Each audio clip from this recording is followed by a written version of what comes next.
Hi, I'm Olivia Martinez. I'm 28, living in San Francisco, and working as a software engineer. Calling it my best life might be a bit of a stretch, but hey, I'm managing. My apartment's got a view of the fog, and I can afford the occasional overpriced avocado toast. So there's that. But trust me, getting here wasn't exactly smooth sailing. Picture this. I'm 8 years old, rocking pigtails, when my dad, Michael, decides family life isn't his scene anymore. He packs up and takes off with a woman young enough to be his daughter. "Sweetie, I'll always love you, but I need to find myself," he said. "Yeah, sure, Dad, find yourself in someone else's arms." Fast forward 4 years, and it's my mom's turn.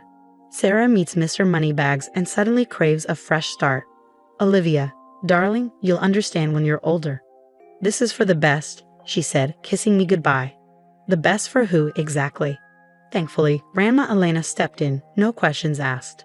"Olivia, my sweet girl, we'll get through this together," she'd say, wrapping me in those warm, cinnamon-scented hugs that felt like home. Don't get me wrong, I'm doing okay. I've got a great job at TechCorp, where I met my best friend Zoe. She was the one who finally convinced me to try therapy. "Girl, you've got more baggage than an airport carousel." "Time to unpack that," she said over our third glass of wine one night. So there I was, pouring my heart out to Dr. Patterson every Tuesday. "Olivia, how does your parents' abandonment make you feel?" He'd ask. "How do you think it makes me feel, Doc?" Like I just won America's Next Top Abandonment Story. Just when I thought I was getting a grip, life threw another curveball. Grandma Elena, the only real parent I ever had, passed away. I was crushed, drowning in grief and memories of cinnamon hugs. Then came the surprise. She'd left me a fortune, serious money, the kind that would make even a Silicon Valley CEO do a double take. And wouldn't you know it, suddenly my phone was buzzing with calls from two people I never thought I'd hear from again.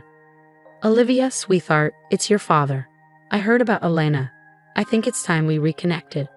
"Darling, it's your mother. I'm so sorry about your grandmother. We should talk." Well, look who decided to crawl out of the woodwork. I guess a fat inheritance check was enough to jog their memories about having a daughter. Buckle up, folks, things were about to get interesting.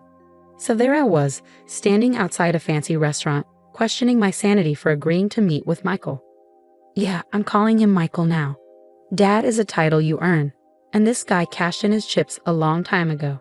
"Olivia, oh sweetheart, you look so grown up," he said, walking toward me with a woman who looked like a Desperate Housewives extra on his arm, and two mini Michaels trailing behind.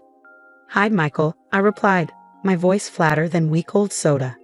"This is Vanessa, my wife," he said, beaming like he was introducing me to a shiny new car. "And these are the twins, Bryson and Kyler." I forced a smile. "Nice to meet you all."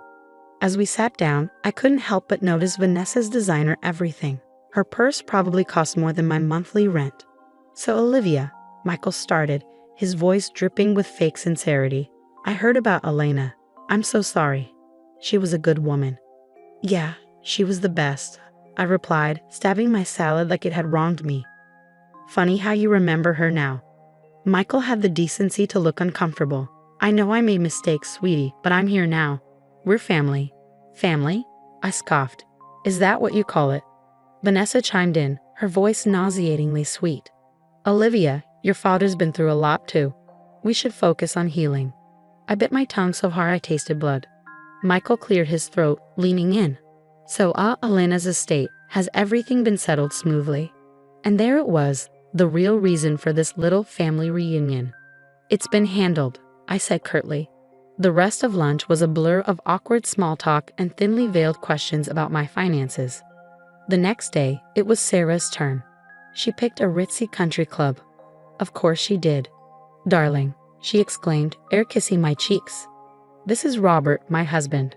Robert, a silver fox type in a tailored suit, shook my hand. "Pleasure to meet you, Olivia. Sarah's told me so much about you." "Funny, she hardly ever mentioned you to me," I quipped. Sarah's smile faltered for a second. "Well, let's sit, shall we? I've been dying to catch up." For the next hour, I was treated to a whirlwind tour of Sarah's charities, galas, and social connections. It was like listening to a Kardashian podcast on 2x speed. And then I said to the Duchess, "Darling, that tiara is simply to die for." Sarah giggled, taking a sip of her champagne. "Fascinating," I muttered, glancing at the clock and wondering if I could fake a medical emergency to make my escape. Robert cleared his throat, looking over at me. You know, Olivia, times have been a bit tough lately. Some of my investments didn't pan out as expected. I raised an eyebrow. Oh. Sarah jumped in with a too bright smile. Nothing serious, of course. Just a little belt tightening. But you know, family is so important during times like these, don't you think? I excused myself shortly after, my head spinning with thoughts of their not-so-subtle hints. Back at work, I spilled everything to Zoe over coffee.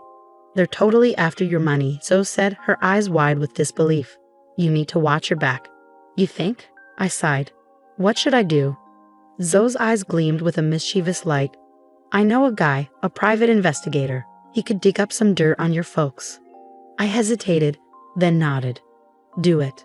For the next week, my phone lit up with messages from Michael and Sarah. Family dinner. Let's go shopping. We have so much to catch up on. I was ignoring yet another text when I overheard a conversation in the break room that made my blood run cold. Yeah, Martinez, the quiet one, right? Word is her grandma left her millions. I froze, my coffee mug halfway to my lips. How did they know about my inheritance? And if they knew, who else did? As I walked back to my desk, my phone pinged again. Another message from Sarah. Darling, we simply must discuss the family estate. It's what Alina would have wanted. I clenched my fists, a cold anger settling in my gut. These vultures thought they could swoop in and take what was mine. They had another thing coming. It was time to find out what skeletons were hiding in their designer closets. Jake, the private investigator Zoe had recommended, didn't waste any time. Within a week, he dropped a bombshell that made my head spin. Your dad's business? It's a house of cards, Jake said, sliding a file across my kitchen table. He's in deep with some nasty loan sharks. We're talking break your kneecaps kind of guys. I flipped through the pages, my stomach twisting. And my mom.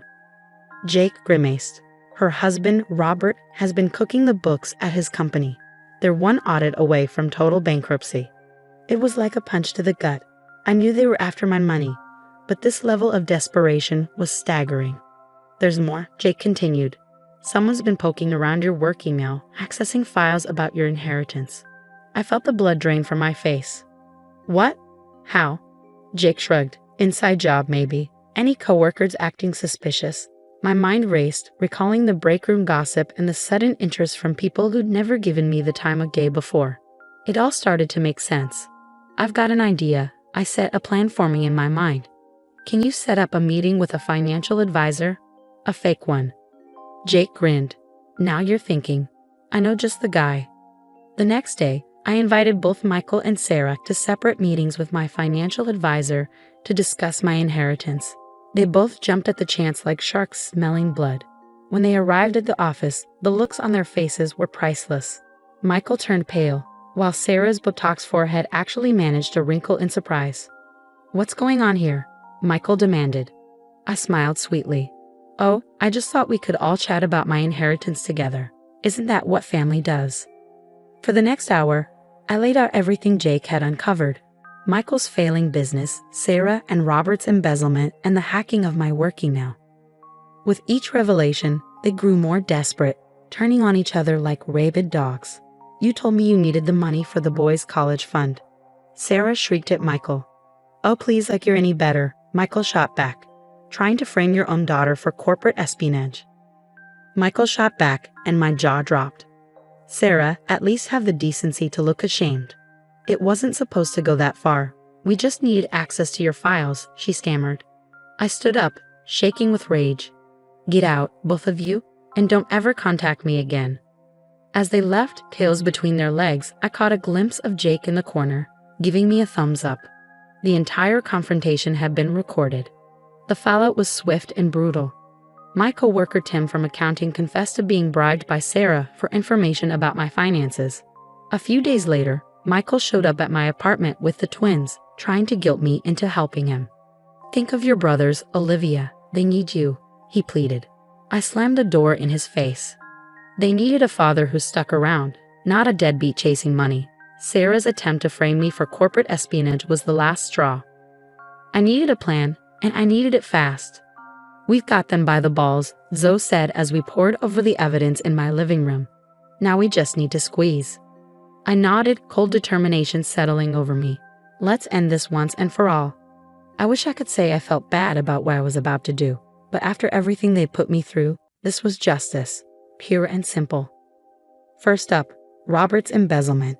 I made an anonymous tip to the SEC, and they swarmed his office faster than you can say insider trading. Sarah, darling, I'm afraid there's been a terrible mistake. I overheard Robert shouting into his phone outside the SEC building. The only mistake was thinking they could mess with me and get away with it. As for Michael, well, let's just say his loan shark buddies got an interesting update on his whereabouts. Last I heard, he was spotted boarding a bus to Mexico, looking over his shoulder every 5 seconds. But the piece de resistance, that recorded confession, I handed it over to my company's legal team, and suddenly, all those whispers about corporate espionage dried up real quick. Olivia, we owe you one apology, my boss said, looking sheepish. And a substantial raise if you're interested. I smiled, but my mind was already elsewhere. It was time for a change. Actually, I said, I think I'm ready for a new challenge. So it was all in when I pitched her my idea, our own tech company. Girl, you're speaking my language. We used part of my inheritance to set up shop. But that wasn't all. Grandma Alina's house. I turned it into a shelter for kids who'd been abandoned or abused. It felt right, like she was still helping people even after she was gone. This place is going to change lives, Zoe said as we stood outside the newly renovated shelter. I nodded, feeling a lump in my throat. It already has. Standing by the window of my new office overlooking the San Francisco skyline, I felt a weight lift off my shoulders. The past was behind me. The future was mine for the taking. The story's over, but I've got a question for you. If you were in my shoes, would you have exposed your parents' schemes or given them another chance? Family is complicated, right? Drop your thoughts in the comments.